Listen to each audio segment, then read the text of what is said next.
Hi, hello there.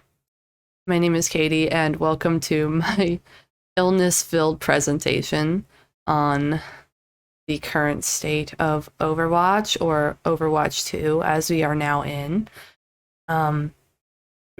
You'll have to ignore the illness. I've been trying to put off making this for a while now, but this is due in a couple days, so we just gotta fight through it. So let me start by introducing myself. As I said, my name is Katie. I am a master's student at Miami University in Ohio, studying esports management. I have an undergraduate degree from Miami in sports leadership and management with a psychological focus in thought processing and cognition. I'm also pursuing a second degree in psychology that will also be rooted in that same field of study, thought process and cognition. So for those of you who have found this video organically, this is a presentation for my master's program. Therefore, it will be rooted in a little bit more of an academic standpoint than what you would normally see if you just Googled videos on Overwatch, things like that. Some things I want to go over before I start into my topics is that this presentation will draw on some psychological aspects, predominantly psychological aspects, I would say, and some economic aspects of what Blizzard is doing with Overwatch currently. I will try my best to make concepts that could be novel for a lot of people who aren't within my area of study or my background. I will try to make that information as easily understandable as possible, as I understand that a lot of people of differing backgrounds could watch this video. This video will also draw on elements of the current esports industry as well as the traditional sports industry where those concepts are applicable and can cross over with ease. So there will be 4 different kind of entry points or industries that I will be discussing. So psychology, economics, esports, and a little bit of traditional sports terminology thrown in there as well, just for good measure. This class focuses heavily on current events within the esports industry and how different games and different genres have gotten us to where we are within the current space that is esport and what we see today. For that reason, when I was going through my topic selection process earlier in the semester, I went in with the understanding that I wanted to pick something that was a current event. So Overwatch was always in the back of my mind, but once it actually dropped in late October, I knew that I wanted it to be my topic. So just to cover my basis, we have covered Overwatch 1 within class before. We have not covered Overwatch 2. I will not be discussing mechanics of the game. Like I said previously, I will be discussing those 4 main pillars that we have not discussed in class. There will be some draw from concepts we have covered in class, such as the experience economy, but those will be used to bolster my argument for this presentation, as it's important to understand those concepts to understand what I'm talking about within this presentation. Okay, so let's actually get into the pillars of this presentation. I'll stop talking about myself for a while. So the overarching concept for this presentation is that Blizzard, who owns and created Overwatch, now known as Overwatch 2, has made a very implicit statement that monetary gain supersedes or is more important than player experience. This is an issue for a variety of reasons, but if we go back to the beginning of the semester, we read through this paper, Understanding the Experience Economy. That's the section that I'm pulling from. So at the beginning of the semester, we read a paper. It's called Pioneering Esports. And a large chunk of the paper talked about the experience economy, how the experience economy came to be, what it is, and how it affects the choices we make. The most concise way that I can explain the experience economy is that it is a system of measure that we now use to determine or assign value to goods or services that we receive. So, in a nutshell, we determine or we begin to determine value of a good or service based on our experience obtaining that good or service. So let's say that you have some kind of outdoor service that comes to your house every 3 months. It was negotiated in your contract. You only need them there 4 times a year. It could be pest control. It could be some kind of landscaping, something along those lines. And let's say, one day you're looking at your bill and you see that they came 2 months in a row and they charged you for 2 months in a row, even though that wasn't what you discussed when you signed up with them. So you call them and you tell them the issue and they say, "Oh, I'm so sorry," and they deal with it. A few months later, the same thing happens again. You go to look at your bill. They're only supposed to be there every 3 months, but they came 2 months in a row again, and they're charging you for it. So you call them again. At this point, you're kind of annoyed because you thought you had fixed it the first time you called. It's not fixed. And they tell you when you're on the phone with them that, too bad, it's just how they operate. They come every month to 3 months, depending on their schedule, which is not what you signed up for. So after that conversation with them, the person on the phone's not helpful. You decide that you're going to start looking for a new company. And you sign up with a different company that same day who tells you that they will, in fact, honor that every 3-month time period. And it's going to be better for you in the long run because they have a better overall rating. They have millions of customers who are happy with them. And all of these accolades. They've been in business for over 100 years, yada, yada, yada.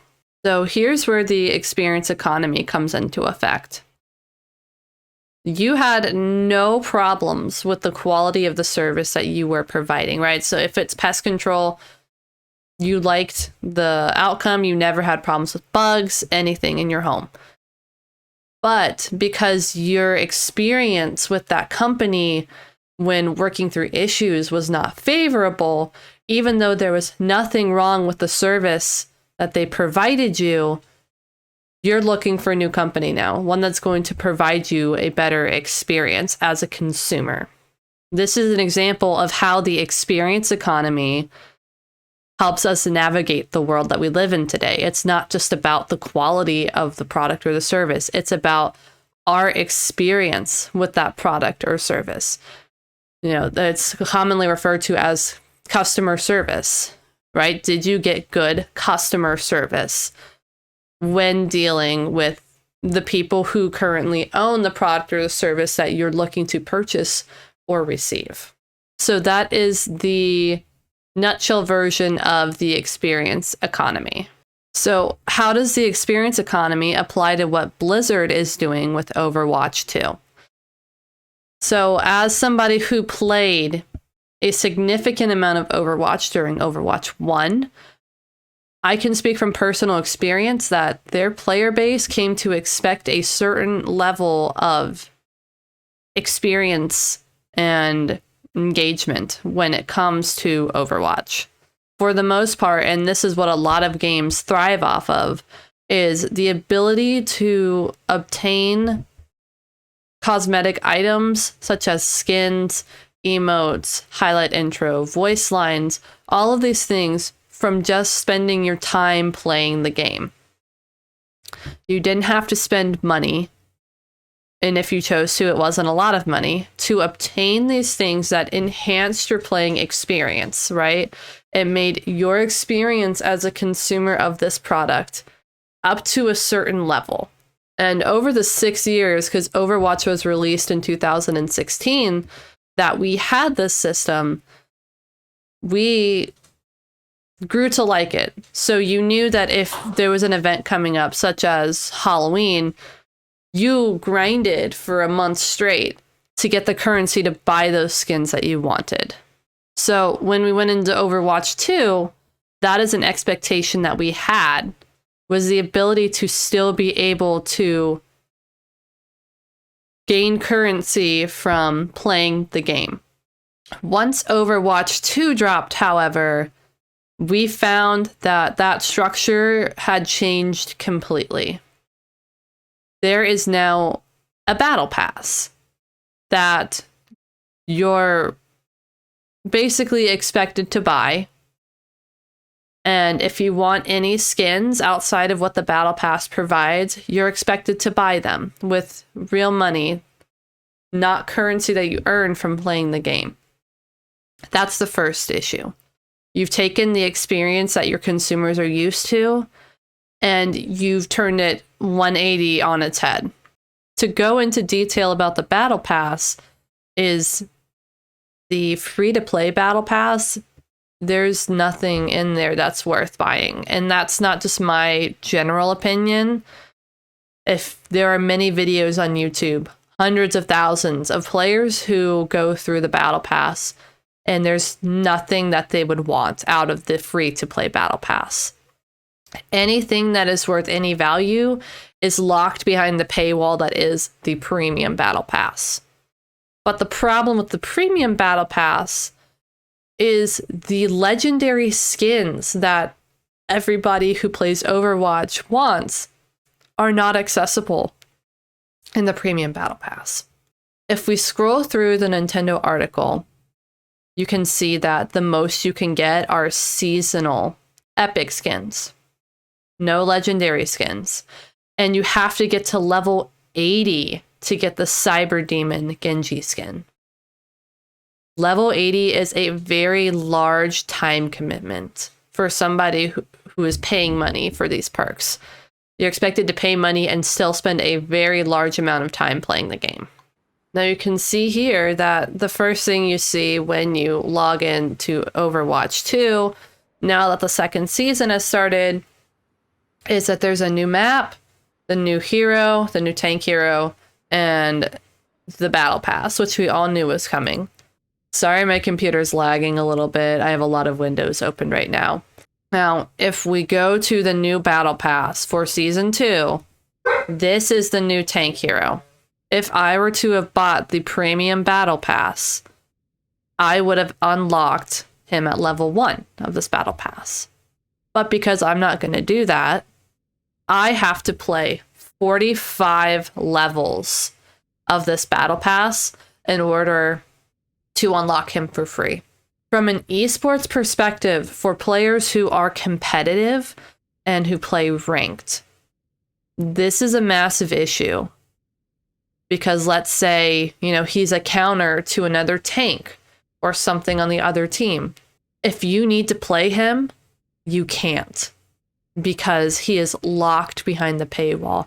It was the same issue in the first battle pass with Kiriko.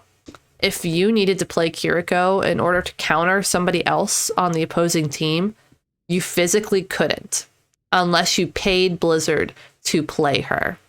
And the last thing I want to show you is the shop. So you can see right now, in the month since Overwatch 2 has been released, I've gained 230 currency.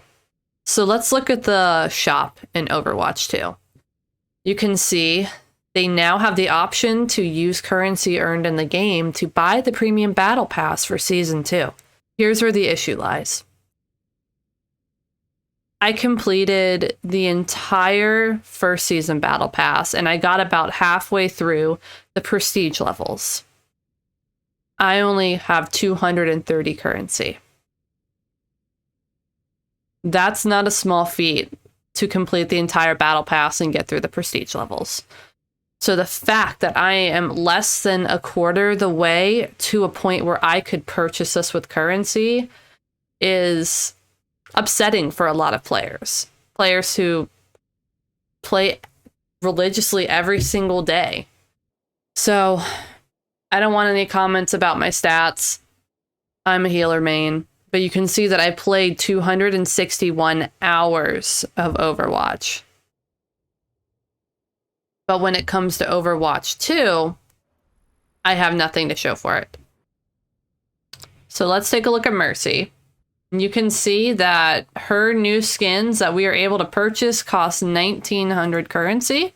I would have to pay $20 to buy one skin, right? One skin Blizzard believes is worth $20. So I was fortunate enough to buy the original Overwatch when it was on sale for about $20.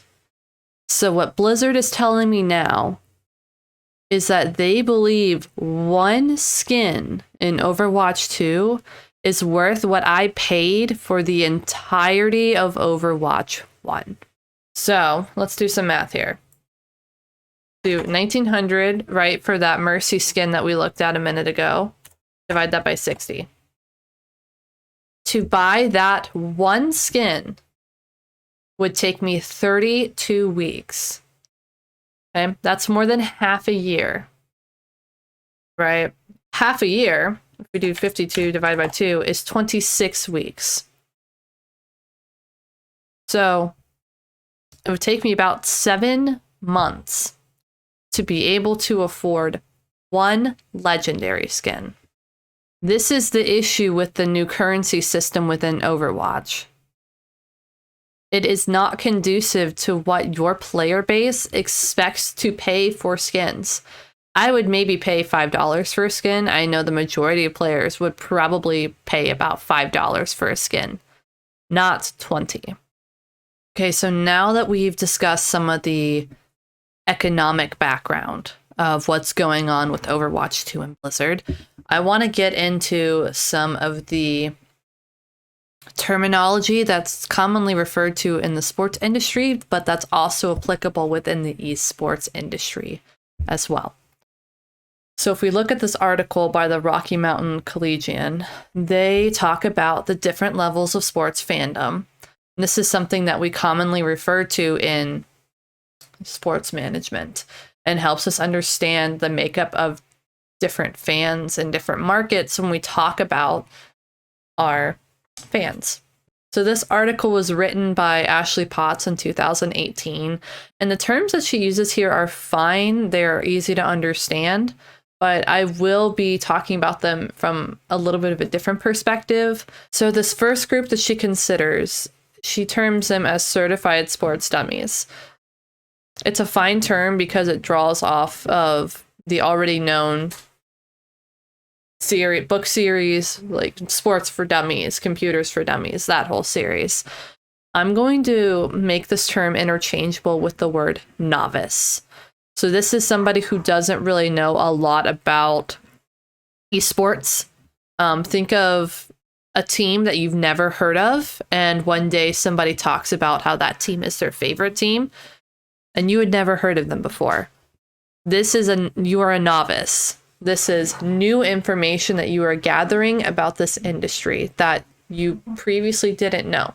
New information is novel information. People who also fall into this group are those who don't like sports at all, who don't care for sports, who don't follow it at all. You could say the New York Yankees, one of the most iconic teams in sports, and there will be people who just simply don't know.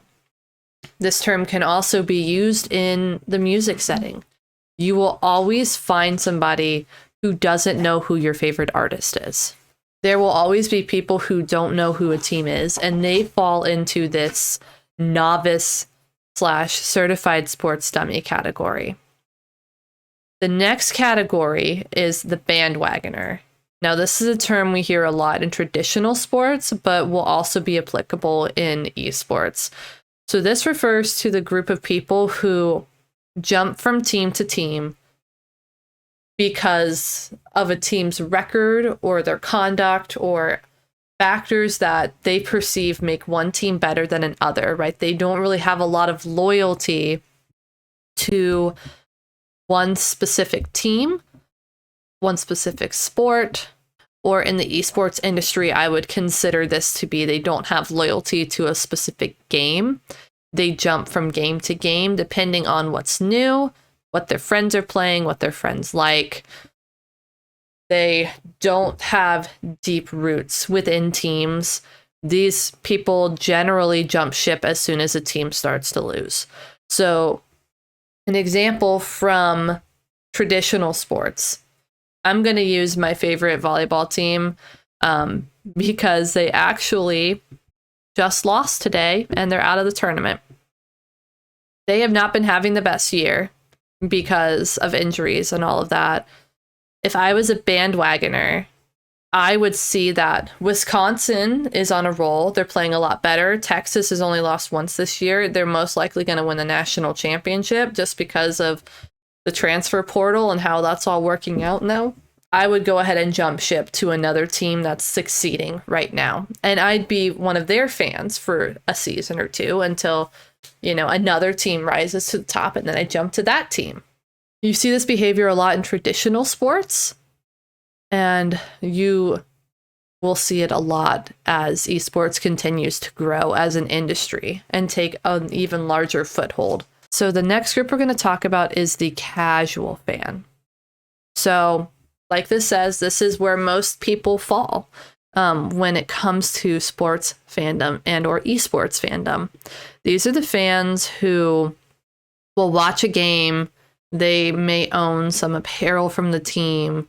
They may know the game schedule, or they might have a lot of teams. I know the Cincinnati Reds do this, pass out the little pamphlets that tell you when the games are, so that way you can have easy access to it. The Cyclones do this as well. They hand out calendars. It's a pretty standard marketing practice within traditional sports.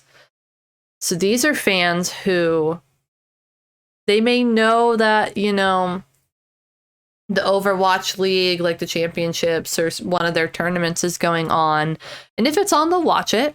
They might have a team who they favor, but they don't go out of their way to know team stats. They don't go out of their way to know the record, to make sure that they're available when games or matches are on.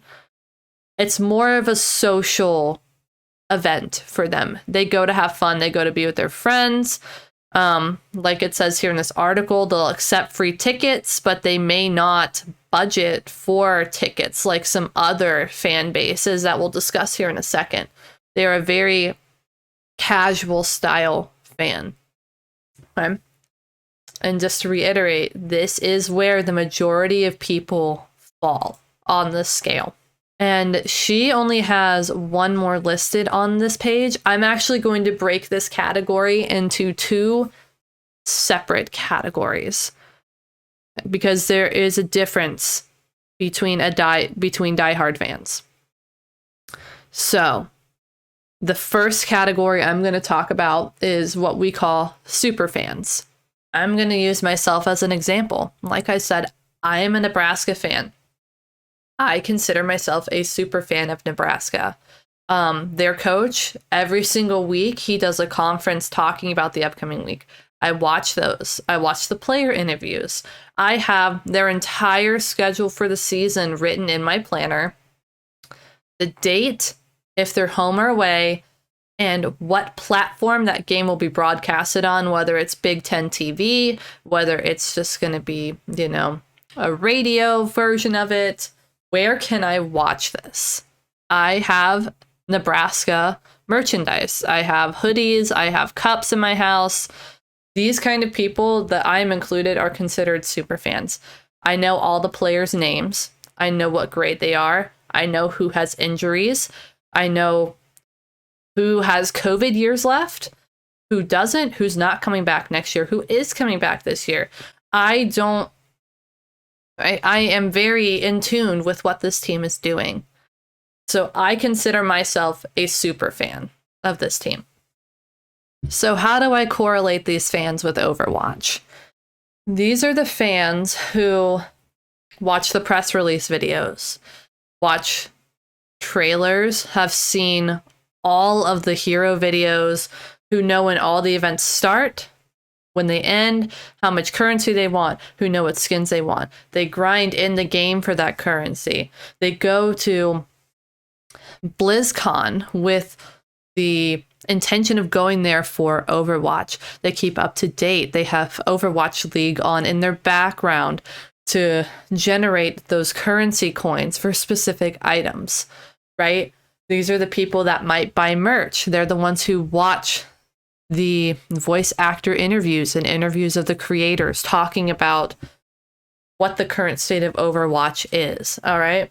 And then we're going to talk about the second half of the diehard fans.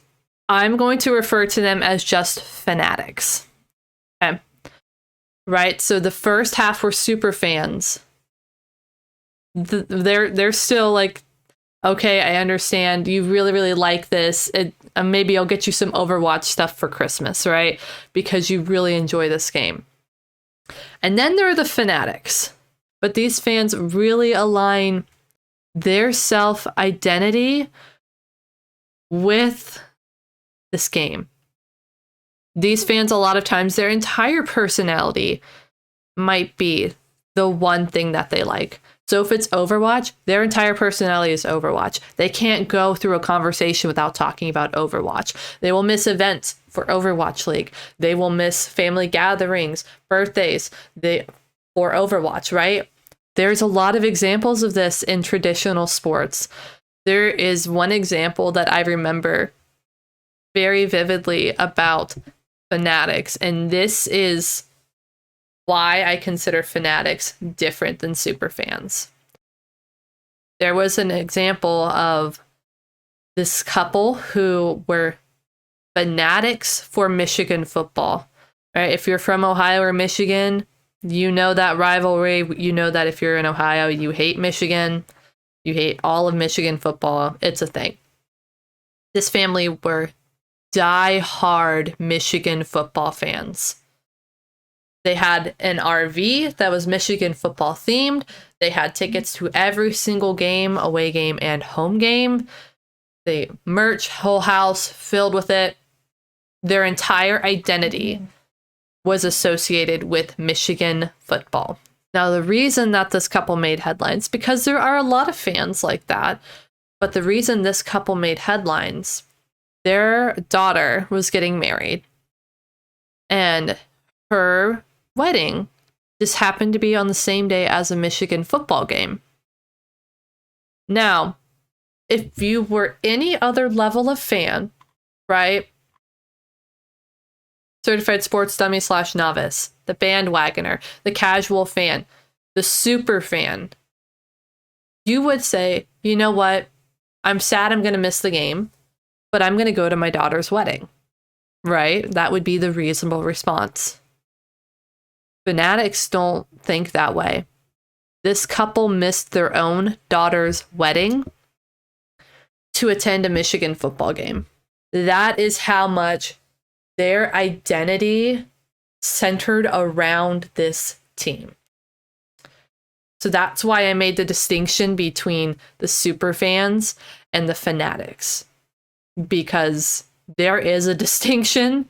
If you've been around sports long enough, there is a distinction. Now in esports, it's the same thing, right? There are the super fans of the esports, and then there are the fanatics. Okay, so the fanatics in this case would be the person who knows everything about every player on their team, like very personal information. They probably go to every single event around the world. They pay the money to travel the world to watch this team play live, and they will not budge. This team is so enrooted and ingrained within their identity of who they are that there's no reasoning with it. So that is the levels of fandom, right? So again, certified sports dummy, novice, people who don't really know anything about sports, bandwagoner, people who jump from team to team depending on who's doing well that year, Casual fan is where the majority of fans fall, regardless of if it's traditional sports, music, esports. Most people will be casual fans.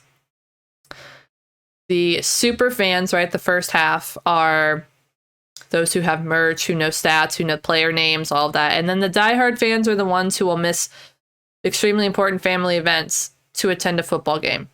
All right, so we're going to move on to the fourth and final pillar that I'm going to talk about today. And this is how Blizzard's decision to put monetary gain before the player experience affects not only player sense of identity, which I alluded to when talking about the different levels of fandom, but also affects their sense of belonging and group identity as well. So I want to start with sense of identity. Sense of identity is really important for how we see ourselves as humans, right? So sense of identity talks about your personal characteristics, what you associate, right? We talked about how some fans associate themselves so strongly with a team that it becomes their identity. So sense of identity is really important when understanding a human being as a person.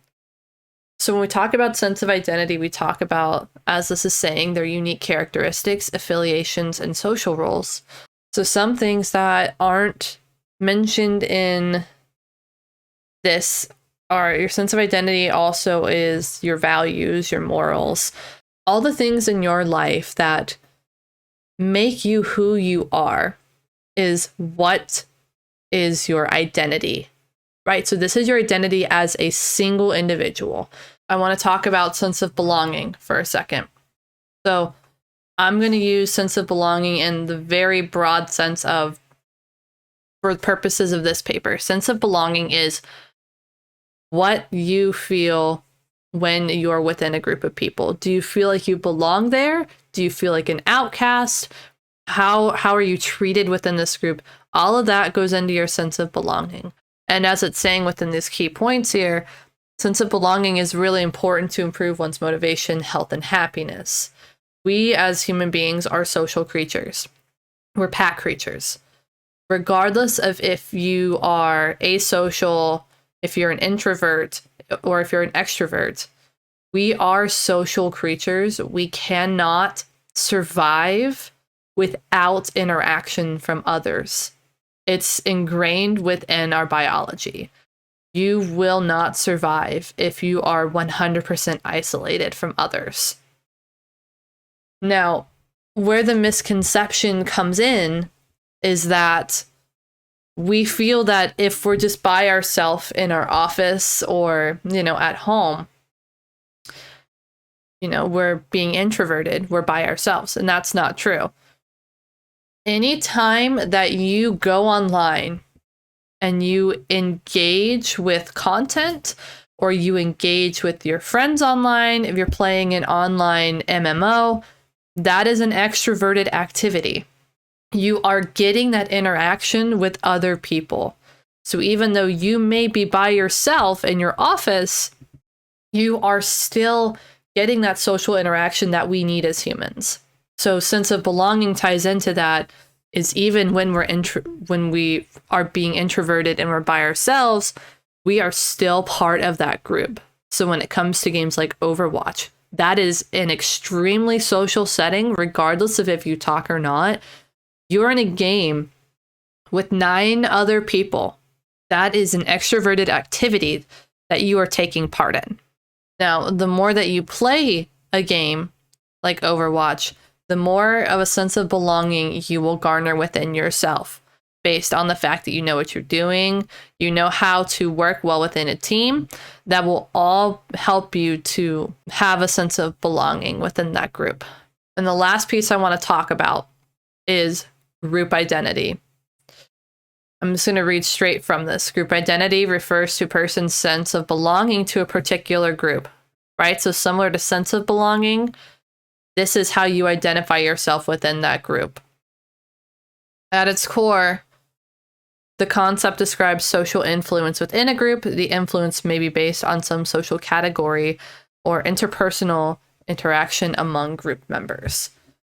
So this is the interesting one for me. Group identity is extremely important. Any kind of sports or esports community. This can even impact your financial decisions. So if you're surrounding yourself in a group that is okay with spending $20 for a skin, you are more likely, based on the group identity, to spend that money on that skin. Now, if you are in that group and you're not okay with that, your sense of belonging in that group is going to start, you're going to start pulling back, right? Because your values and the group's values don't match. So this is interesting in concepts of Overwatch, because you can see in game that people are spending money on this game, but the overall outcry from the community is that this is not okay. And that's what I think Blizzard did not anticipate, was this massive pushback from its player base that we don't want to pay the money that you think we should be paying for this. Your skin that you think is worth $20 is not worth $20. And that's an overall consensus from the group, right? The player base. Now, there are some outliers who are purchasing these skins, who are purchasing the battle pass, but those are the fanatics. You might get some super fans in there who lean more towards the fanatic, but that is not the overwhelming base of players that Blizzard has. So if we go back up to this casual fan section, most people fall within the casual fan demographic, which means that most fans are not going to spend money on things. They will gladly accept free items. They maybe purchase their own. They maybe purchase a game or two. And they may purchase an item or two per season.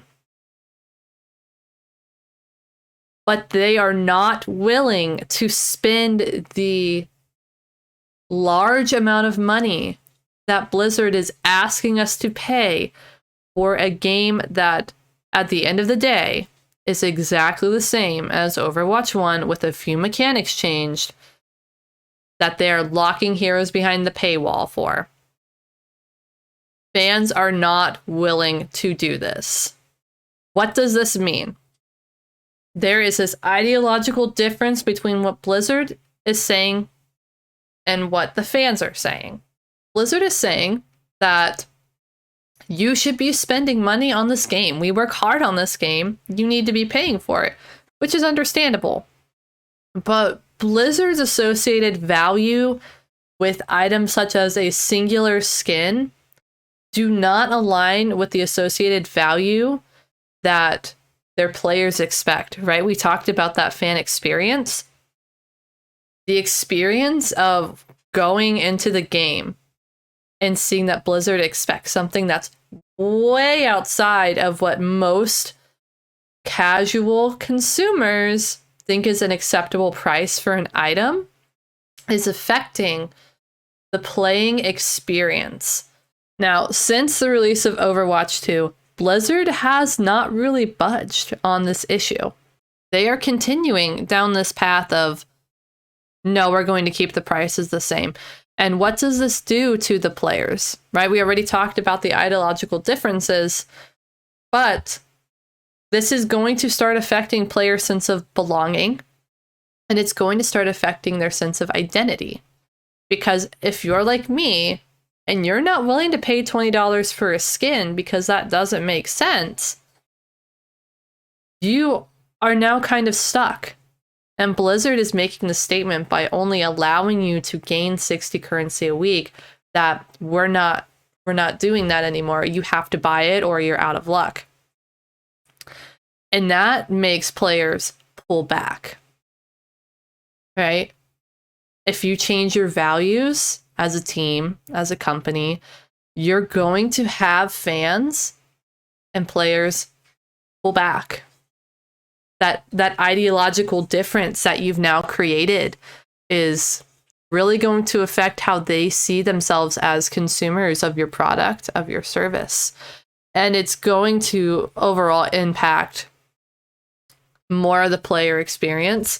The structure that Blizzard has decided is appropriate is not going to end well. A lot of players are taking a very hard stance now on the fact that they're not going to buy anything at all from Blizzard, where they might have spent the $5 before. They're not going to now. Blizzard, making their very implicit statement that monetary gain is more important than player experience, presents us several issues.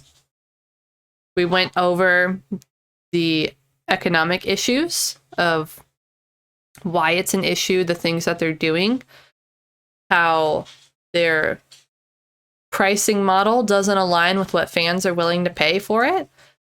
We talked about how the different levels of fandom come into play here and how the majority of fans are casual fans. And then you will have super fans such as myself who play a ton, but that's a small percentage of what actually plays the game. Most will be casual fans.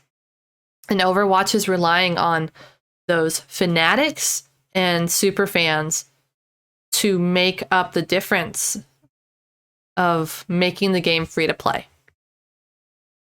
And they're overpricing everything, and it is affecting the player experience. It will continue to affect the group identity.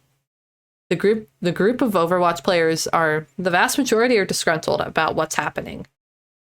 And you can watch many hours worth of YouTube content of people covering this and why they're disgruntled, the background of why they're disgruntled, statements that Blizzard has made that make them disgruntled.